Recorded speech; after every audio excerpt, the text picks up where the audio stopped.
بسم الله الرحمن الرحيم الحمد لله رب العالمين والعاقبة للمتقين ولا عدوان إلا على الظالمين كالمبتدئة والمشركين والصلاة والسلام على أشرف الأنبياء والمرسلين نبينا محمد وعلى آله وأصحابه وعلى التابعين لهم بإحسان إلى يوم الدين إن شاء الله الرحمن.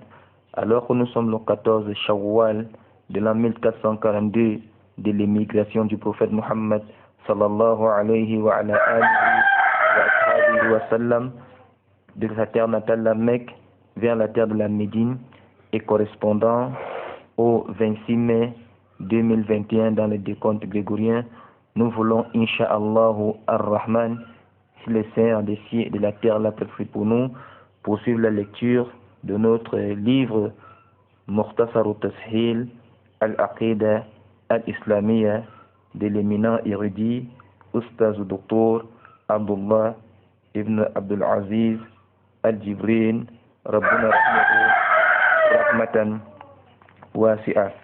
Allah subhanahu wa ta'ala, dans l'introduction dans laquelle nous sommes encore, nous a permis d'arriver sur un autre point, parmi les points les plus importants, qui, n'est-ce pas, table à la suite de ce qui précède sur les gens de la Sunna et du regroupement qui sont les Al-Sunna wal Jama'a.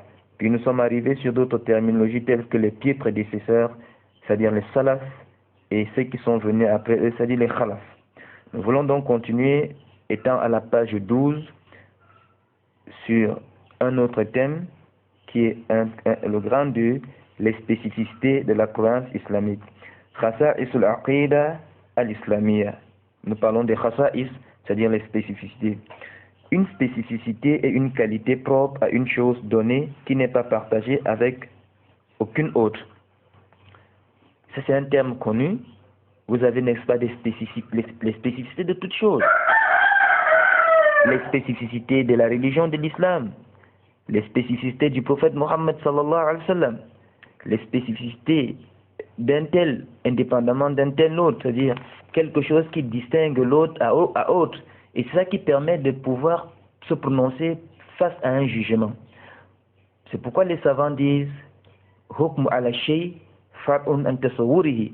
Lorsque tu cernes une chose dans tous ses contours et que tu peux la distinguer d'une autre chose, ça veut dire qu'à ce moment-là, tu as, n'est-ce pas, cerné cette chose. Alors, il faut donc connaître les spécificités de la croyance islamique. Les spécificités de la croyance islamique sont nombreuses, mais nous nous contenterons d'en citer 3. C'est-à-dire, elles sont très nombreuses les spécificités de notre aqida.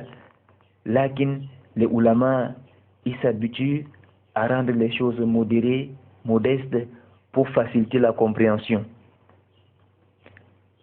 La première des choses, c'est une croyance relevant du domaine de l'inconnu. Aqidatun ghaybiyya.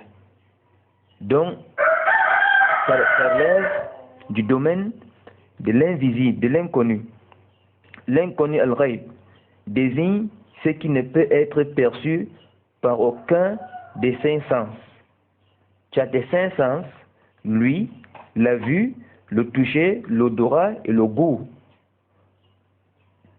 Ainsi, toutes les questions de la croyance islamique en lesquelles l'individu doit avoir foi et auxquelles il doit croire fermement sont du ressort de l'inconnaissable.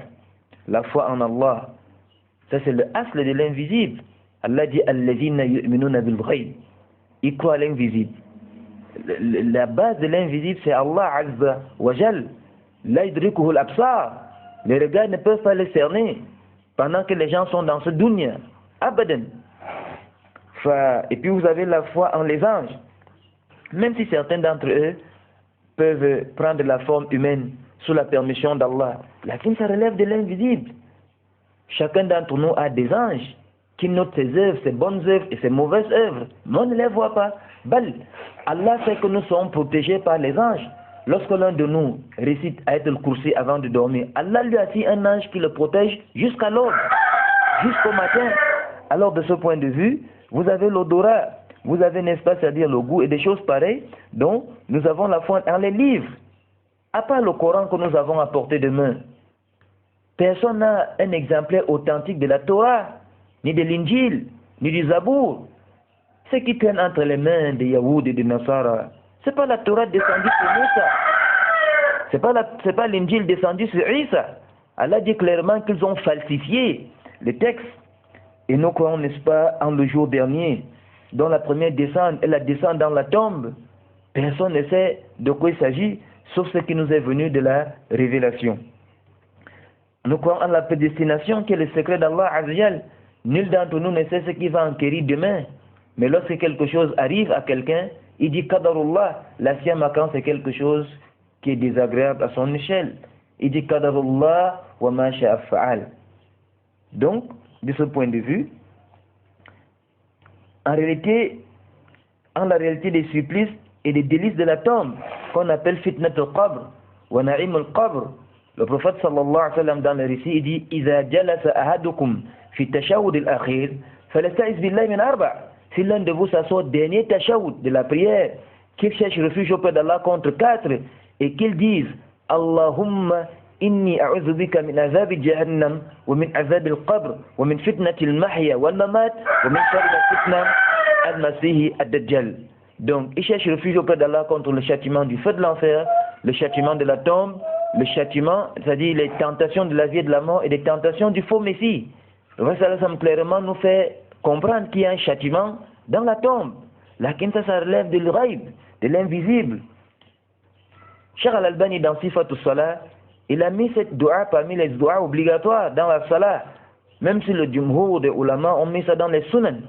Lakin l'incombe à celui qui espère en Allah et qui croit en Allah de chercher protection sur toutes ces choses qui sont des choses Allah musta'an. Il en est de même pour tous les autres éléments de l'inconnaissable dont la foi en eux se fonde sur le livre d'Allah et la sunna de son messager sallallahu alayhi wa ala alihi wa sallam.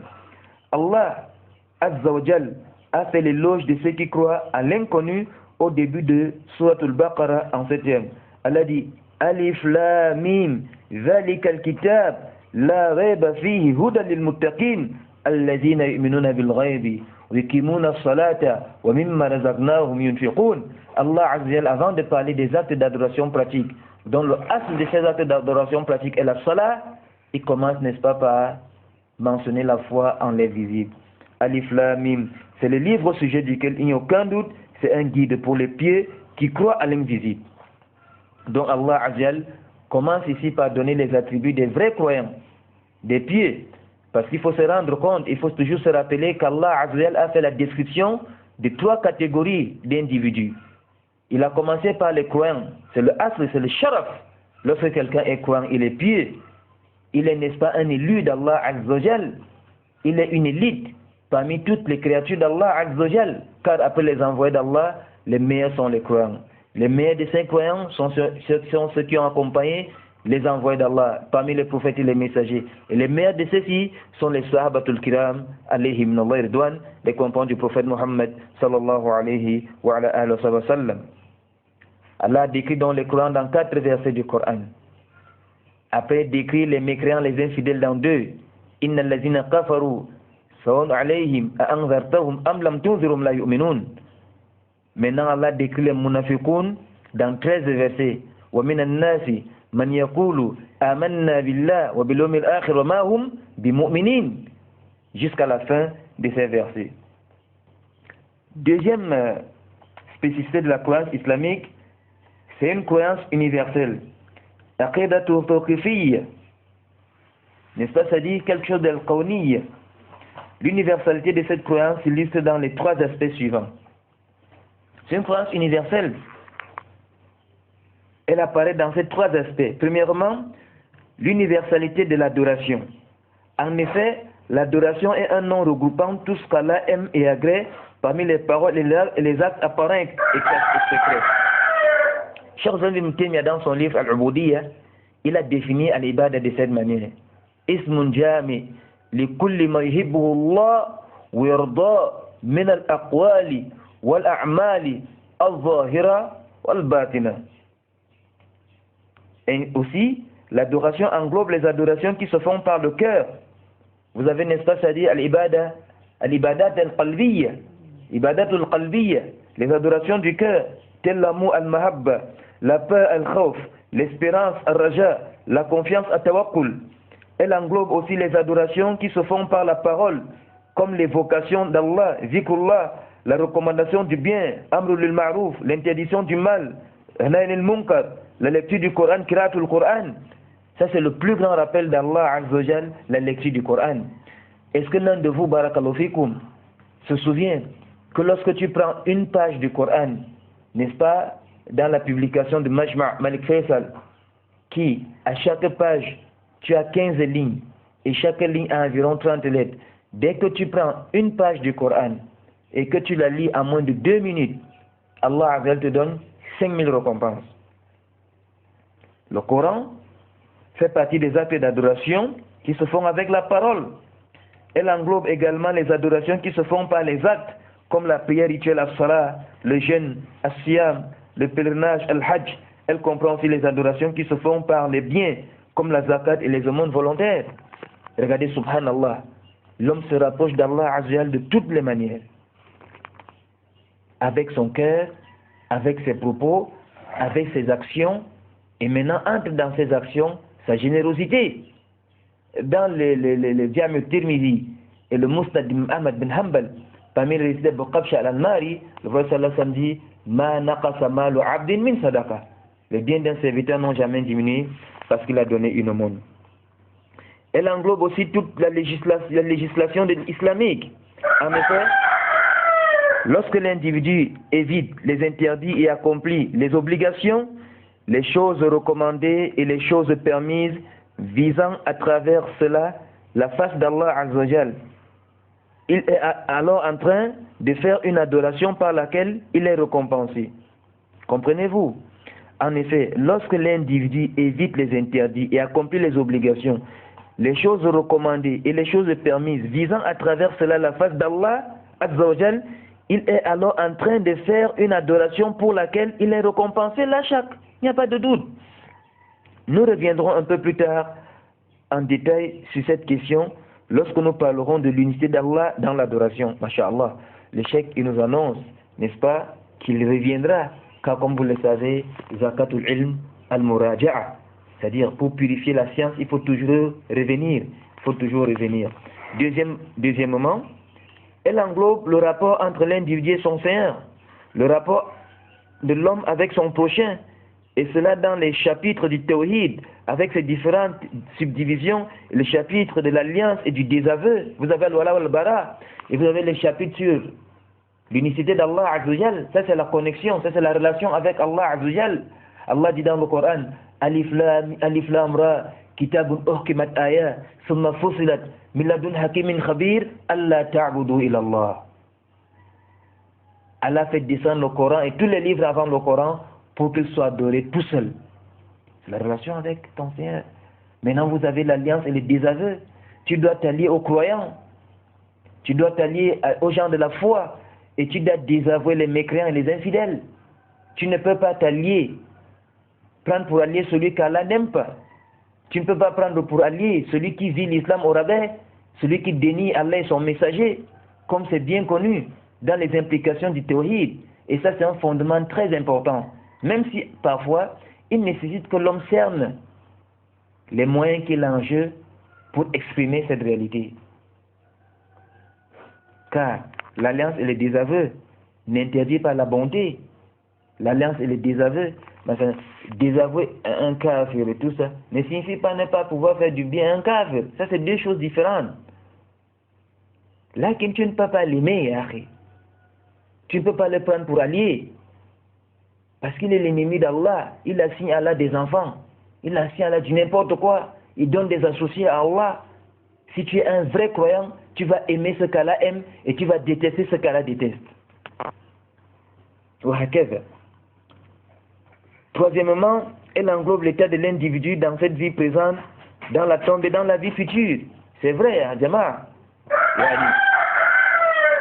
C'est vrai, Jama'a, c'est-à-dire les questions dogmatiques concernent aussi notre vie. Aujourd'hui, si l'un de nous fait du bien à un proche, c'est d'abord parce qu'il sait que Allah Azza l'a recommandé, donc il y a en cela une relation dogmatique qui accompagne la pratique. Si l'un de nous quitte sa maison dans le froid pour aller à la mosquée le matin, c'est parce qu'il sait qu'Allah a recommandé cela. Donc c'est d'abord une question de foi avant d'être une question de geste. Effectivement, la question dogmatique englobe dans l'état de l'individu en cette vie. C'est pourquoi dans ce monde tu ne peux pas faire ce que tu veux. Et aussi dans la tombe. Et aussi dans la vie future. Wallahu ta'ala a'la wa a'lam. Wa sallallahu wa sallim wa barik ala nabiyyina Muhammad wa akhiru da'wana alhamdulillahi rabbil alamin. Subhanakallahumma wa bihamdik ashhadu an la ilaha illa anta astaghfiruka wa atubu ilayk.